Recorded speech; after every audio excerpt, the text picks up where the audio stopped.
Si tu souhaites me soutenir, n'hésite pas à t'abonner à la chaîne. Tu peux aussi activer la petite cloche, comme ça tu auras accès à toutes mes vidéos.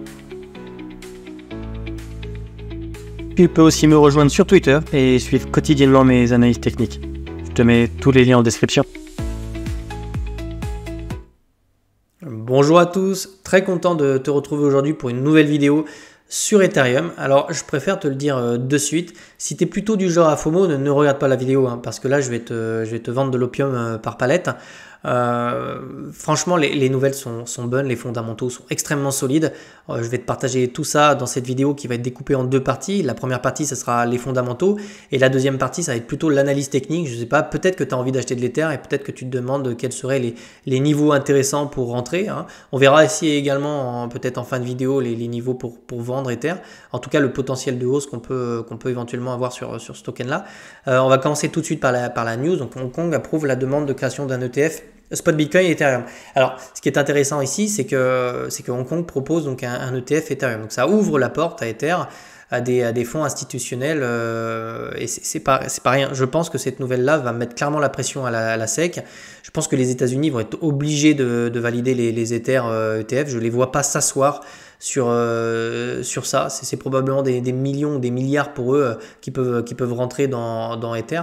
Donc je vois pas pourquoi ils s'assiraient dessus. Si d'autres pays commencent à le mettre en place, très sincèrement, je pense qu'on aura des ETF Ether qui vont être validés incessamment sous peu par la SEC, peut-être dans l'année, d'accord.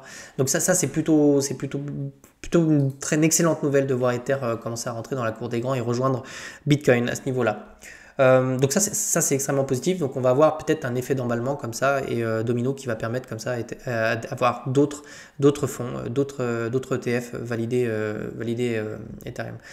En ce qui concerne le reste, il faut savoir qu'Ether c'est un token qui est déflationniste. C'est-à-dire que vous avez beaucoup de tokens qui vous promettent du rendement en stacking, des rendements même plutôt importants.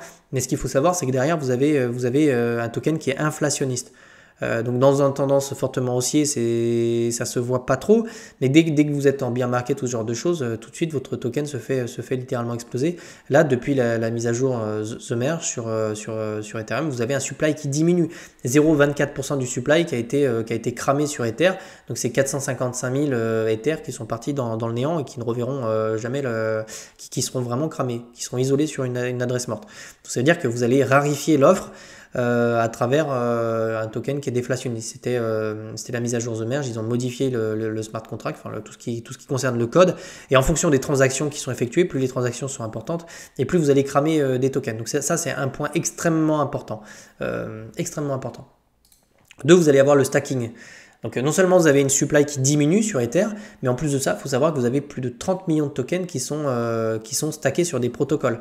30 millions de tokens, on pourrait faire un produit en croix, ça reste énorme. De toute façon c'est facile, on a à peu près 100 millions de tokens, peut-être un peu plus, c'est quasiment 30% de la supply d'Ether qui est en stacking. C'est-à-dire que ces tokens-là ne sont pas sur les marchés. Et vous voyez que c'est quelque chose d'extrêmement croissant. Depuis la mise à jour The Merge qui a passé Ether en Proof of Stake, vous avez clairement quelque chose d'extrêmement croissant. Et même avec les dips et tout, on voit bien que c'est racheté en fait et que c'est automatiquement mis en stacking.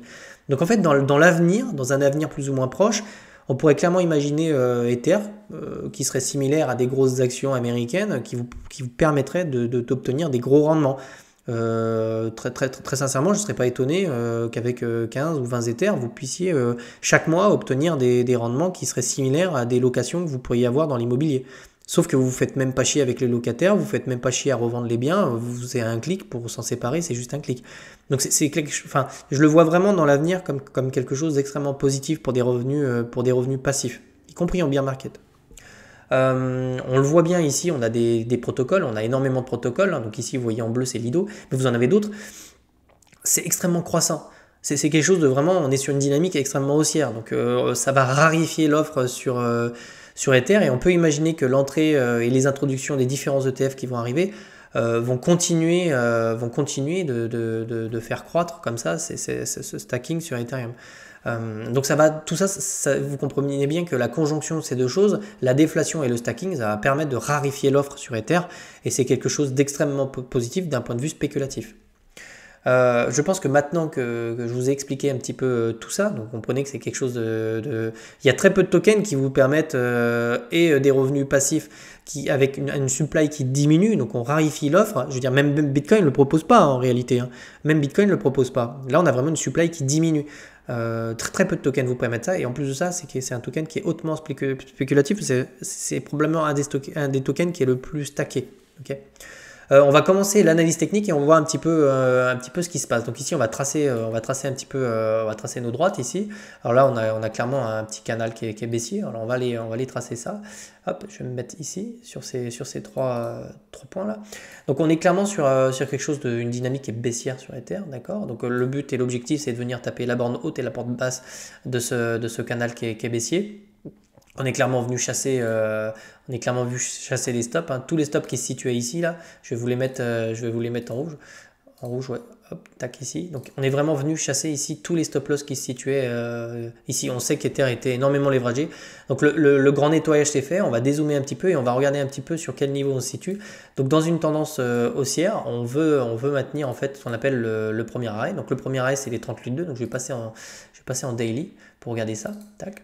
Donc ici, on a eu clairement du rebond et on a repris clairement du momentum sur les niveaux ici, donc juste en dessous du 38,2. Et là, on est en train de reprendre de façon agressive plutôt le niveau important des 38,2. Donc ici, dans une tendance haussière, on doit maintenir ce niveau-là. Donc toutes les opportunités que vous trouverez sur ce niveau-là sont bonnes dans un marché haussier. D'accord. Si vous pouvez choper les mèches qui sont dessous, c'est une excellente opportunité pour vous. On en a déjà parlé dans les vidéos que j'ai faites plus tôt, la semaine dernière ou il y a 2 semaines, je ne sais plus, je vous avais dit que si on revenait autour des 2700 $, ici, c'est probablement la meilleure entrée possible que vous pourrez avoir sur Ether là sur ce marché haussier. D'accord. Si on revient en dessous de ce niveau-là, ça veut dire qu'on est probablement plus sur un marché haussier. Donc je vous en voudrais pas si vous avez acheté les mèches qui se situent ici. Honnêtement, ça reste des très bons points d'entrée. Okay, les 38,2, je dirais que c'est agressif, mais en tendance haussière, on est censé maintenir ces niveaux-là. Donc si vous avez acheté de l'Ether autour de 3000 $, je pense pas que sur du très long terme, vous ayez fait une mauvaise affaire. D'accord.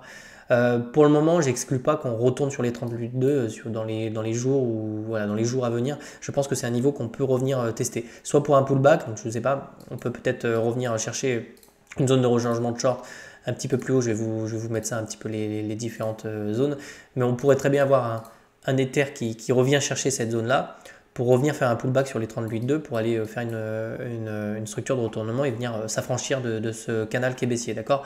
On pourrait considérer que c'est un bull flag. Donc comprenez bien que les niveaux pour entrer, c'est les 38,2. C'est probablement le meilleur niveau que vous pourriez avoir. Si vous avez des mèches dessous, c'est des choses qui peuvent s'acheter également. D'accord. Le point idéal, ce sera ici autour de 2700 $. Okay. Voilà en ce qui concerne l'AT. Quoi de plus à dire si on regarde un petit peu les choses en 4 heures. On a clairement du volume qui s'est exécuté ici en zone de survente, donc c'est des niveaux ici qui s'achètent. Je le précise en H4, tout ce qui retombe sur des niveaux extrêmement bas comme ça, 21, c'est énorme. Sur le RSI, c'est presque de la peur. Hein. Il y a clairement eu de l'anxiété et de la peur sur ces niveaux-là. Donc d'ailleurs, moi j'ai un indicateur, vous le voyez, qui me permet de déceler ces zones-là, les zones vertes ici, et notamment quand on rentre en survente ici. Sur ces niveaux-là, c'est des zones qui sont clairement achetables. Il n'y a pas de problème. D'ailleurs, on voit qu'on a des mèches qui se sont fait racheter ici. Donc, plutôt positif de voir une réaction comme ça. Vous voyez, on a eu un peu la même chose ici. On était rentré un petit peu en survente ici. La réaction était quasiment immédiate. Okay. Comprenez que je ne vous dis pas qu'on ne va pas revenir sur ces niveaux-là. Mais pour moi, les 38,2 sont le niveau à maintenir. Tant qu'on maintient ces niveaux-là, on est sur une tendance haussière. Si ça passe dessous, ça sera toujours des bonnes opportunités pour vous d'acheter de l'Ether. Okay. Au-dessus, je vous déconseille clairement de le faire. Simplement parce que plus vous l'achèterez bas et mieux ce sera quand même pour vous. Je vais virer ça. Hop.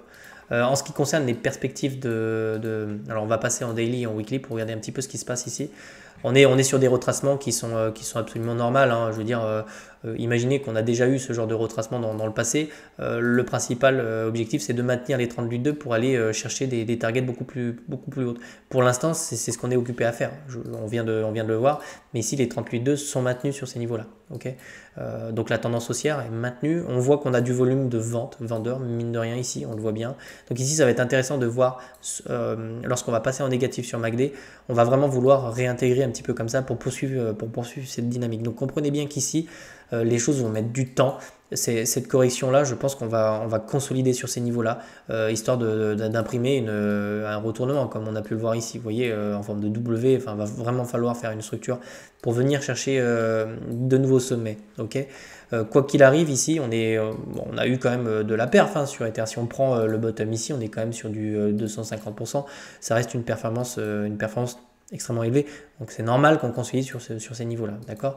De toute façon, tant qu'on n'a pas break ces niveaux-là, pour moi, tant qu'on n'a pas cassé la TH, je ne me fais pas souci pour Ether. Je veux dire, les perspectives de hausse sur Ether sont encore nettement bonnes. Enfin, franchement, on a de quoi largement voir venir. J'imagine très bien un Ether autour des 15 000, 10 000, 15 000 en fin de cycle, quelque chose qui m'étonnerait pas spécialement. On pourrait imaginer ça, je ne sais pas, mais bon, là on est autour des 8 9 000, mais je ne serais vraiment pas surpris si on venait chercher des targets un petit peu plus élevés. On pourrait même regarder ça en logarithmique, ça permettrait d'avoir un rapport par rapport au volume exécuté. On va regarder ça, mais si on se met en log, on est vraiment sur ces niveaux-là. Autour de fin d'année, peut-être 2025, on pourrait vraiment venir chercher cette trendline en fait haussière autour des 10-15 000. Donc en fait, en réalité, entre 8 et 15 000, c'est probablement des targets de fin de cycle que vous pourriez avoir sur Ether. À ça, rajouter la déflation, rajouter le stacking et rajouter à ça les ETF. On peut avoir du carburant. Ok. Pour moi, on est vraiment dans ce genre de correction qu'on a eu à l'époque en fait, et qui nous ont, vous voyez que c'était quand même des niveaux à acheter, pas à vendre, d'accord. En tout cas ici, il y a aucune raison de vouloir vendre son Ether si ce n'est de faire de la dingbag, ok. Voilà, je pense que je vous ai donné quand même pas mal d'informations sur Ether. Si je devais résumer la vidéo, donc je vais repasser en normal. Écraser les charts. Voilà, déjà le premier conseil que je vous donne, c'est écraser les charts. Les retracements, ça fait partie du truc. Ici, dites-vous que ce machin n'a absolument rien fait. On n'a absolument rien de parabolique. On est vraiment sur des zones de consolidation, des zones d'accumulation, je précise. On le voit sur le stacking. Donc, si vous pouvez choper de l'Ether sous 3000, ça restera, je pense, une bonne opportunité pour les prochains mois, voire les prochaines années. Voilà. Je vous souhaite de passer une excellente journée. J'espère que cette vidéo vous a intéressé. Et je vous dis à bientôt. Allez, ciao, ciao.